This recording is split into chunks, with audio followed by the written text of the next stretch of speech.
Oh, that's right. Inflation number and what we expect after that drop that we saw, 0.8% drop in the headline inflation. That's the announcement we got from the NBS yesterday. Let's talk about that this afternoon again with Mr. Ogbonna Okuku. He's an investment and economic development expert.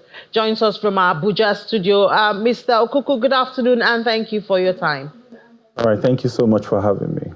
Well, I had Dr. Muda Yusuf there saying, well, obviously, reduction in inflation number does not automatically mean a reduction in prices. It actually means a reduction at the rate of increase. But what can we be happy about? At least we see a reduction one way or the other. What can we be happy about as Nigerians with these July inflation numbers?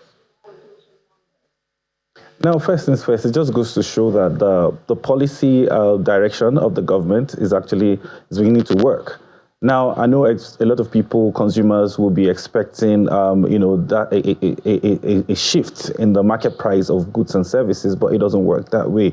It takes a bit of time, and then the good thing is, like I said earlier, it goes to show that the direction we're going is actually the right direction. So tightening and then making sure that, you mop up a lot of funds within, the economy helps drive the economy down. So generally speaking, what the central bank has been trying to do is to see how we can keep the inflation rate at an optimal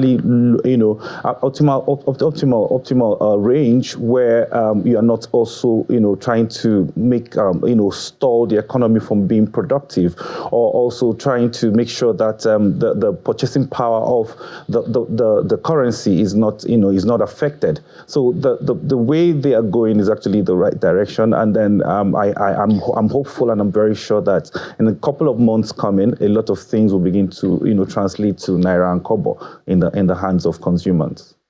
Yeah, but we're also being warned that we should be cautiously happy or celebrate cautiously, because when we look at the factors driving this now, for instance, we see the harvest season is a factor, and then, this hasn't set in yet, which is the import waiver that the federal government announced and has started now, and these are short-term reliefs. Do we have the long term? Can we certainly say that this reduction in inflation numbers have come to stay? Now, the reality is you must have your short-term plans and mid-term and then long-term plans. So the short-term plan in the immediate is to make sure that you have those, policies that will help, reduce the cost of food items, because most of the food items, staple food that we eat in Nigeria, they're all largely imported. So if that is the case, you must, in the short term, provide those incentives to help, show up some of those, effects. Now, but on long-term basis, the Ministry of Agriculture will need to. They are also trying to, do some, come up with some sort of strategy, to make sure that we become self-sufficient when it comes to rice production, cassava, those staple food, those things that we need. So when it comes to raw material supply strategy to the manufacturing sector, until we have that backward integration, until we begin to have, functional agro products that we are producing here largely, because if you look at the manufacturing sector, we're still spending a lot of FX on importing some of those raw materials that is required, and these are raw materials that we can actually get locally if we actually intensify efforts when it comes to security, making sure that we boost our agriculture and stop doing going to serious mechanized agriculture that will support that raw material supply strategy, like I said earlier. And then again, the creating major products as regards financial products, which will come specifically from the finance institutions to make sure we support the manufacturing sector. These are long term, and I say long term in the sense that because there's a cycle for everything that happens. So if we pay attention to that, which is actually one of the things I know that the fiscal policy managers should focus on at this time to make us self-reliant when it comes to production, and then that will also help help us drive further what the monetary policy managers are doing, pushing down the inflation rate. Do you think we are seeing rate cuts, or at least a hold, maybe in the next meeting following this? I will expect a hold, but basically, I think looking at the factors, surrounding the economy at this time. So one of the issues where I've had a little issue is when it comes to the increase in wages in Nigeria with the new minimum wage. That will actually bring in a lot of funding in the hands of people. So with that, I think there'll be we have to hold and then watch the market and see what the market gives, so that maybe the next MPC, we might decide to increase a little when interest rate. But with that injection, with that interjection, with that wages increase, I expect a bit of shake when it comes to inflation rates.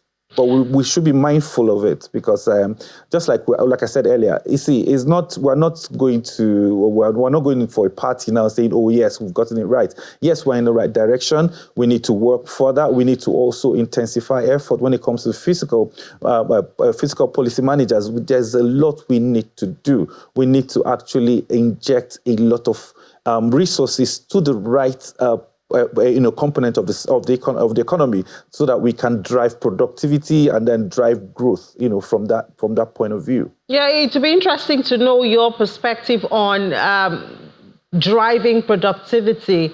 Which I think you're saying that's the longer term, especially because it seems a lot of people have said that the monetary policy or monetary authority have gotten to their wits' end. I mean, they've raised interest rate by about 700 basis points so far. We did 50 the last time. Where else do we go? So when you say driving productivity from the fiscal authority, what should they be looking at?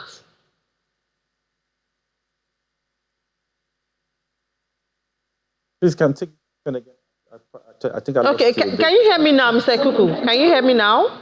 Yes, I can hear you. Okay, all right. So I was asking, seeing that it seems a lot of people have the opinion that the monetary policy have gotten to their wits' end. They've raised rates about 700 basis points so far. You're talking about boosting productivity, and obviously from the fiscal authority, what should they be doing that they are not doing at this time?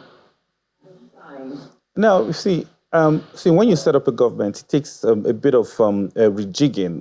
Like I said earlier, there has to be that, yes, there's already a confluence, there's a working, everybody now understand that we must work together to be able to actualize our goals.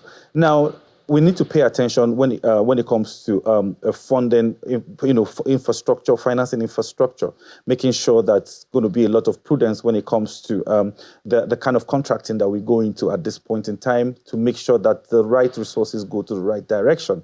Now, we need to also support agriculture. Now, agriculture is one, because we need to see how we can consciously push the price of food down. The only way we can do that is to have local manufacturers, local, having infrastructure, having right infrastructure to the farm gate, and then making sure that our farmers go back to farm. That means we have to fight security and then intensify effort in fighting security to make sure that our farmers go back to farm and then farm, adequately. So there has to be a lot of injection when it comes to technology, equipment that will be needed to support agro businesses. Because this is actually the foundation to some of the growth that we are actually looking at, and we want to make sure that it happens. So a lot of government agencies, there are a lot of appointments that have happened. So we need some of those CEOs to be given a martial order to make sure that they push and make sure, because this is not time to relax, because it's a lot of work now that we've seen that the monetary policy managers have pushed to a particular level. Like I always use my very interesting illustration. The policy managers are more of the monetary policy managers are more of defenders. If you are looking at it in like a football scheme, so the fiscal policy managers are like the strikers. So the success of a team is largely dependent on what the strikers do than what the defenders do. So defending, creating stability in the economy, making sure that the money market is stable. But again, the strikers need to create those angles, those transactions that will help the economy grow. We must be able to get a robust DFI. I use that as a very simple example, because if you are tightening, that means a lot of borrowing will not happen in the commercial, in the commercial banking sector. So that means the development finance institutions must create products that will support export and then will support, SMEs. So, and support manufacturing. So those key things must happen and must happen real quick. Yeah. So the last thing I'd like to take you on is the minimum wage. You mentioned it. And of course, fears have been expressed about how this could contribute or add up to inflation, which, we hope will be tapering from now on. Is there a way to hedge against that? Now, see, whether we like it or not, it creates a little, there'll be a lot of disposable income in the hands of workers. But looking at the percentage of workers in Nigeria, starting because it has to start from the federal government and the government. So you're looking at the percentage of workers in the economy. It might not, the effect, I can't estimate as we speak until we see, we all have to watch. But like I said, the monetary policy managers are watching closely to see what the effect will be. Because with that liquidity in the hands of disposable income in the hands of workers, that means there'll be a lot of purchasing power, and then, it will also might affect inflation. But it goes to show that tightening is the best way, and then it's the right direction. So if that means we need to tighten further, then we have to tighten further. Mr. Okuku, a lot of people will not be happy with you hearing that more tightening in spite of all of this. But thank you so much for sharing your thoughts and opinion with us this afternoon. Mr. Ogbonna Okuku is an investment and economic development expert. All right. Thank you for having me.